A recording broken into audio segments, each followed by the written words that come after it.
Communion au quotidien. Bonjour et bienvenue à ce nouveau numéro de Communion au quotidien.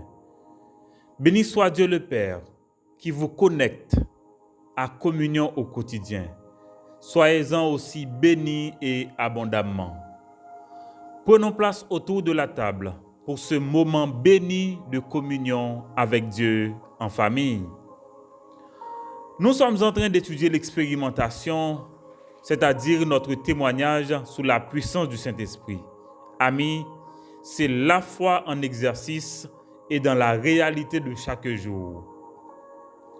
Dans le dernier numéro de Communion au quotidien, nous avions vu comment Paul, Saul et Barnabas étaient accueillis comme des frères par les Juifs d'Antioche et de la Pisidie, l'actuelle Turquie, lors d'un office à la synagogue. Il nous faut remarquer qu'à cette époque, beaucoup de Juifs vivaient dispersés dans la diaspora, dans tout l'Empire romain. Dans toutes les villes, Paul prend l'habitude de rencontrer les communautés juives d'abord. La parole lui étant accordée, Paul a présenté le Jésus de l'histoire. Rappelez-vous, le Jésus de l'histoire. Il rappelle l'histoire d'Israël pour montrer que Jésus de Nazareth est bien le sauveur promis par Dieu et attendu par son peuple. Mais méconnu, ils l'ont fait mourir. Mais Dieu l'a ressuscité des morts, selon la promesse. Ainsi, Dieu a manifesté sa puissance de vie et il a révélé le Messie annoncé par l'Écriture. Paul a cité l'Écriture, c'est-à-dire l'Ancien Testament, pour aider les Juifs à croire cela. Rappelez-vous, amis, à l'issue de cette rencontre, des croyants, les responsables fixent un nouveau rendez-vous. Ça, c'est la première chose, le sabbat prochain, à Huitaine. Bien que personne ne peut imaginer Paul et Barnabas rester toute la semaine sans rien faire. Mais il a dit aussi beaucoup de Juifs et de gens se donnaient à Dieu, puisque à Antioche, ces zones-là réunissaient tant des Juifs que des non-Juifs. Amis, il est un fait que l'enseignement de Paul est écouté volontairement par la communauté juive. Mais je vais vous dire qu'à cette nouvelle rencontre, où toute la ville va se réunir pour écouter le message de la parole de Dieu, proclamer de la bouche de l'apôtre Paul, Juifs et non-Juifs sont rassemblés pour entendre l'évangile. Soudain, amis, un blocage va surgir. Les Juifs vont réagir par la violence. Peut-être qu'ils n'admettent pas les non-Juifs dans l'assemblée. Mais amis, il y a une question fondamentale. Comment accueillir l'autre sans se sentir menacé? Voilà le défi pour la religion. Et voilà le défi aussi qu'a relevé la foi chrétienne. Là je vous dis deux choses importantes. Voilà le défi majeur pour la religion. Et aussi, voilà le défi qu'a relevé la foi chrétienne.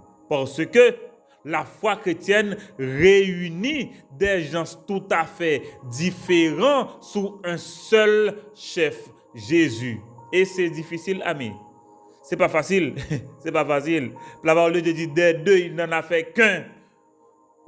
Pour l'Église. Et c'est pourquoi, amis, quelle que soit la difficulté rencontrée aujourd'hui, nous devons toujours considérer l'Église comme étant la plus grande organisation du monde. D'abord, pour être fondée par Jésus-Christ lui-même, mais aussi parce que Jésus-Christ réunit des gens naturellement incompatibles à l'Église. Par contre, tout le temps des Abdullah, nos amis. Par contre, maintenant, le défi, comment accueillir l'autre sans se sentir menacé? Lisons la parole de Dieu maintenant en Actes des Apôtres chapitre 13 à partir du verset 44. Écoutez, amis. Il a dit, le sabbat suivant, presque toute la ville se rassembla pour entendre la parole de Dieu. Notez ça, amis. Toute la ville se rassemble pour écouter la parole de Dieu. 45. Les Juifs, voyant la foule, furent remplis de jalousie. Voyant la foule furent remplis de jalousie et ils s'opposaient à ce que disait Paul en le contredisant et en l'injuriant. Entendez bien, amis. Opposition, contradiction, injure. Voilà qui ça a provoqué parce que y a trop de monde réunis pour tendre des paroles, bon Dieu. Voilà qui ça, amis. OK? On continue. Verset 46. Paul et Barnabas leur dirent avec assurance. Écoutez.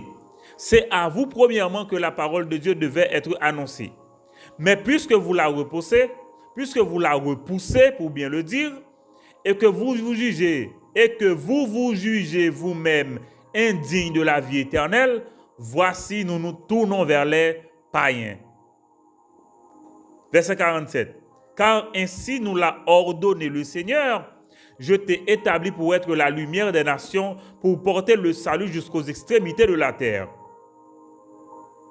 Les païens se réjouissaient, attendez bien amis, les païens se réjouissaient, c'est-à-dire les non-juifs se réjouissaient en entendant cela. Ils glorifiaient la parole du Seigneur et tout ce qui était destiné à la vie éternelle crurent. Vous n'imaginez pas. La parole du Seigneur se répandait dans tout le pays, mais les Juifs encore excitèrent les femmes dévotes de distinction et les principaux de la ville. Ils provoquèrent une persécution contre Paul et Barnabas et ils les chassèrent de leur territoire. Paul et Barnabas secouèrent contre eux la poussière de leurs pieds et allèrent à Icône, tandis que les disciples étaient remplis de joie et du Saint-Esprit. Voilà la parole de Dieu, amis, très important. Le sujet pour aujourd'hui, c'est comment répondre à l'opposition religieuse. Comment répondre à l'opposition religieuse. Amis, le malin est astucieux et c'est pourquoi il se diversifie. Il diversifie ses moyens pour s'ériger contre la proclamation de l'évangile, contre la propagation de la parole de Dieu. Amis, voilà que la dernière fois, vous vous rappelez comment c'est de manière directe. Il s'est opposé à Paul et à Barnabas qui devaient communiquer l'évangile au proconsul. Vous vous rappelez son nom? Sergilus, je crois. Sergilus Paulus, vous vous rappelez? Eh bien voilà, amis. Aujourd'hui, cette opposition se diversifie. Maintenant, ce sont les Juifs qui se révoltent. La jalousie des Juifs. Amis, regardez bien. Plusieurs fois dans la parole de Dieu, il est dit que les Juifs se montrent jaloux. Quel est le vrai problème? Quel est le vrai motif? Quel est le vrai problème, amis? Je vais vous dire rapidement. Le vrai problème, c'est que les Juifs, ils sont aveuglés. Ils sont aveuglés. À cause de leur incrédulité, ils sont aveuglés. Parce que tout simplement, les Juifs ignorent la prophétie. Ils ignorent la prophétie. Ils ignorent la prophétie. Le vrai problème, amis. Parce que il y a un temps qui a pris fin, la dispensation de la loi a pris fin, c'est la dispensation de la grâce qui commence. Voilà que les Juifs ne se rendent même pas compte. Vous n'êtes pas là, amis. Vous n'êtes pas là. Et voilà que avoir seulement la foule se rassembler pour écouter le message de la parole de Dieu, ils se voient menacés, ils se sentent menacés. Amis, c'est pas étonnant, non? Même aujourd'hui, que des gens se sentent menacés par le verbe de la parole de Dieu. Que les gens se sentent menacés par le verbe de la vérité. Que les gens se sentent menacés par la proclamation de la vérité de la parole de Dieu. Que les gens se sentent menacés à entendre que Jésus est la solution aux divers problèmes de notre pays. Autrement dit, la conquête au nom de Jésus est possible et c'est la réponse de Dieu à toutes ces situations que nous vivons aujourd'hui et c'est la solution que Dieu apporte à toutes ces difficultés. Je vous garantis que ça va soulever des gens. Ça va soulever des gens. Et voilà, amis, toute la ville se rassemble. Un mouvement spirituel puissant. Oh, amis, au nom de Jésus, je déclare sur le foyer de communion un mouvement spirituel puissant. Au nom de Jésus. Oh, amis, je veux le déclarer pour vous, pour votre famille. Que vous soyez un mouvement spirituel puissant au nom de Jésus. Et je le déclare aussi pour ma famille. Voilà, amis, toute la ville se rassemble pour écouter le message de la parole de Dieu. Et voilà que les Juifs s'opposent. Alors, un commentateur dit que c'est comme l'orgueil théocratique des Juifs qui semble touché par le message de Paul, qui prêche l'évangile à tous. Voilà le problème, amis. Voilà le problème, amis. Parce que ces Juifs-là, c'est comme si les yeux aveuglés ne comprennent pas que Dieu lui-même, il est intéressé au monde.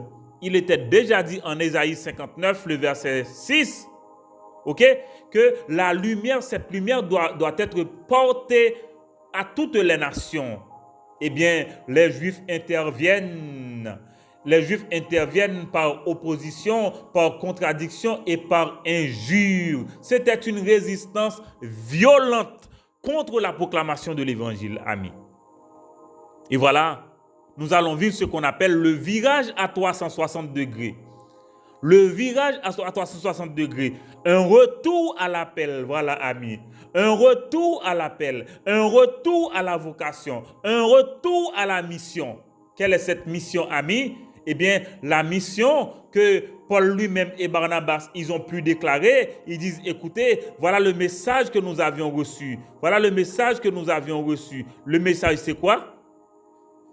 Je t'ai établi pour être la lumière des nations, pour porter le salut jusqu'aux extrémités de la terre, pas seulement aux Juifs. Voilà comment Barnabas et Paul, ils allaient retourner, ils allaient faire le virage à 360 degrés pour dire, écoutez, étant donné que vous les Juifs, vous vous jugez indignes de la vie éternelle, nous nous tournons immédiatement aux païens. Ah, voilà la parole de Dieu, amis. Vous vous rappelez le verset en Jean chapitre 1er, les versets 11-12, il dit, il est venu chez les siens et les siens ne l'ont point reçu. Mais à tous ceux qui l'ont reçu, à ceux qui croient en son nom, elle a donné le pouvoir de devenir enfants de Dieu, lesquels sont nés non du sang, ni de la chair, ni de la volonté de l'homme, mais de Dieu. Car Dieu a tant aimé le monde. Car Dieu a tant aimé le monde. Et amis, il y a quelque chose de très intéressant qu'il faut souligner aussi, c'est la réjouissance des non-juifs. La réjouissance des non-juifs. Voilà, qui se sentent joyeux, qui expriment leur joie, puisque la vie éternelle leur est aussi adressée, puisque Dieu a tenu compte des non-juifs pour leur porter aussi l'évangile, le message de sa parole. Voilà, amis, il est dit, la foi vient de ce qu'on entend, et ce qu'on entend vient de la parole de Christ. Heureusement, l'évangile est proclamé, Jésus est annoncé, des disciples sont envoyés, seuls Paul et Barnabas sont envoyés comme apôtres pour porter cette lumière aux nations. Eh bien, voilà, des oreilles entendent l'évangile et viennent à la repentance et s'en réjouissent. Est-ce que vous êtes là? Il est dit, oh, c'est par la grâce que vous êtes sauvés, par le moyen de la foi, et cela ne vient pas de vous. Maintenant, les non-juifs se réjouissent. Et remarquez bien qu'est-ce qui va se passer. À cette réaction, amis, que d'un côté les Juifs se plaignent, de l'autre côté les non-Juifs qui célèbrent le fait que eux aussi ils sont intégrés dans la famille de Dieu, amis, eh bien ils vont déclarer Paul et Barnabas persona non grata au verset 48. Ils les chassent du territoire de la Pisidie et d'Antioche. Et en réaction, amis, les apôtres secouèrent la poussière de leurs pieds et vont à Icône.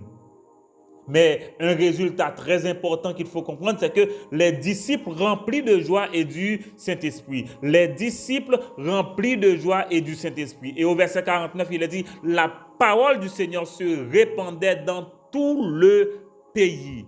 Ah oui, amis.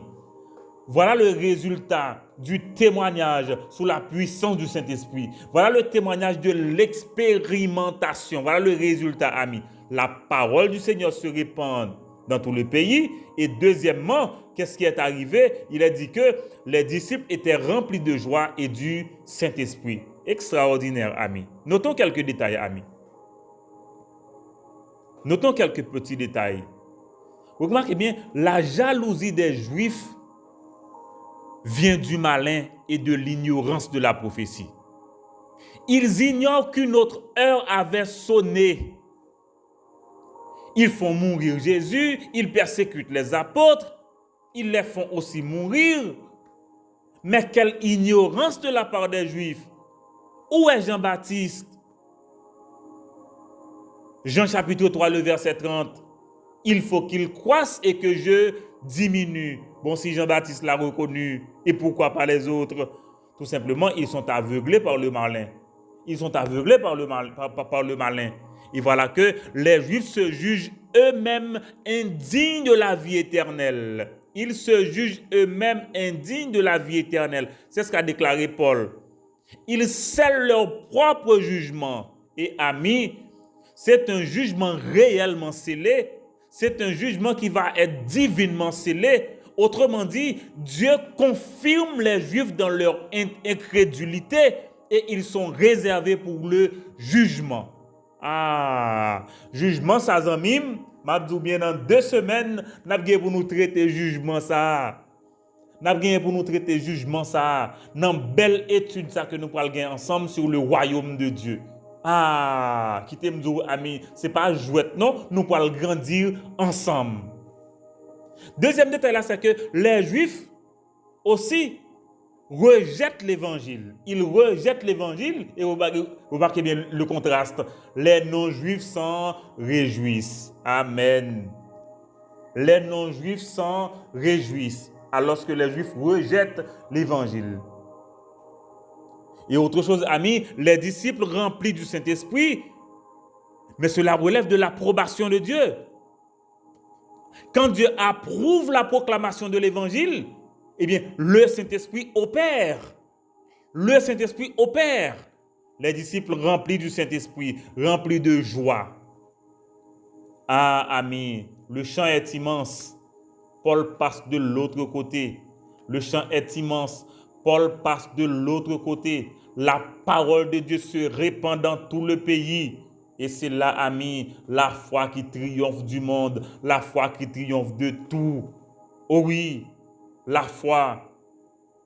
Prions, amis, pour remercier le Seigneur, pour lui dire merci parce que l'évangile nous est parvenu jusqu'à nous. Pour remercier le Seigneur pour notre salut.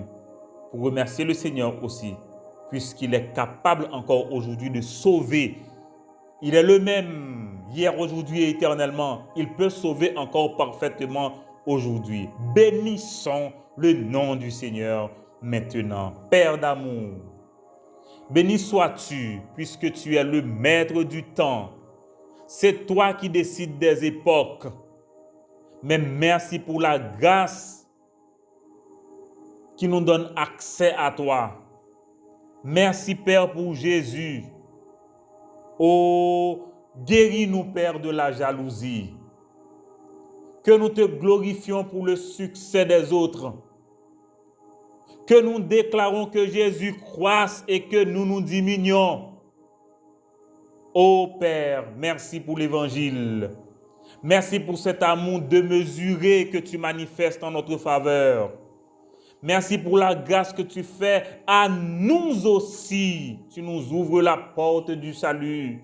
Et gloire soit rendue à toi qui nous fait entrer par la foi, la même foi que tu nous as inspiré, parce que c'est toi qui produis en nous le vouloir et le faire selon ton bon plaisir.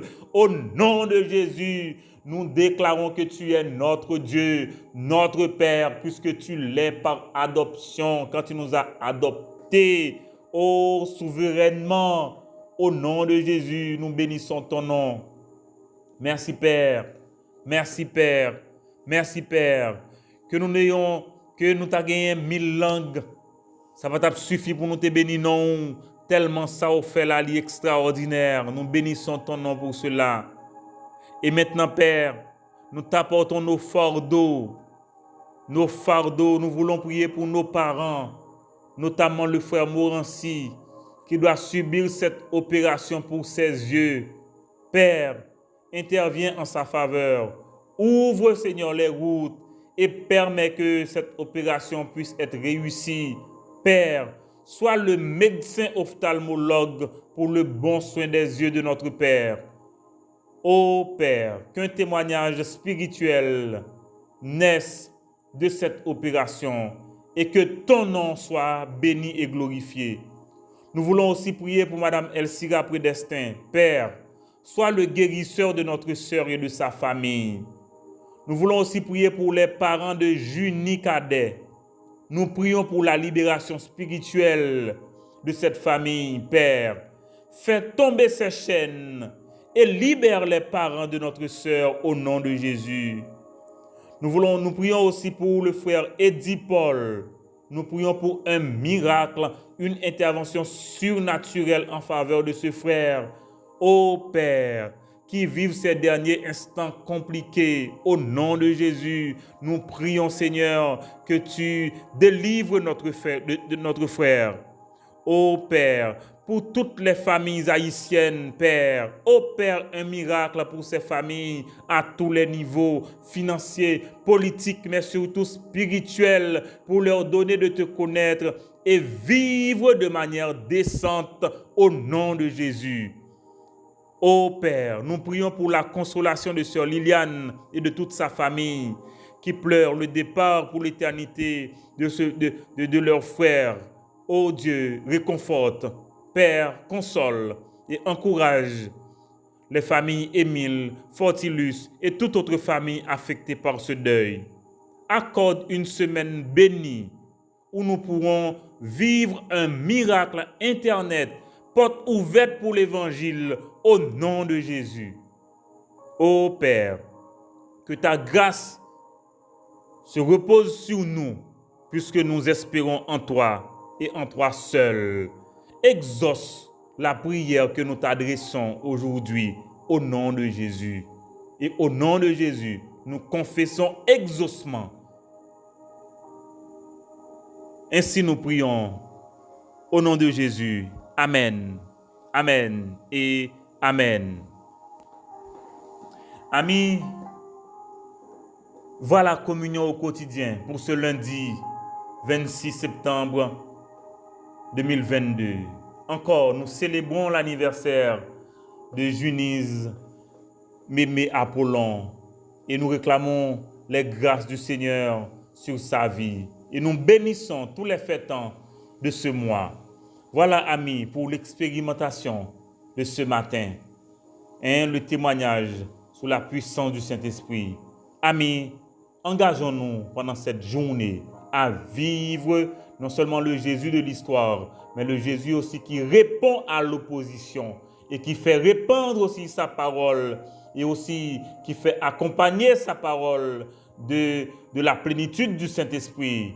Vivez aujourd'hui la plénitude du Saint-Esprit au nom de Jésus, amis. Et je vous souhaite une excellente journée.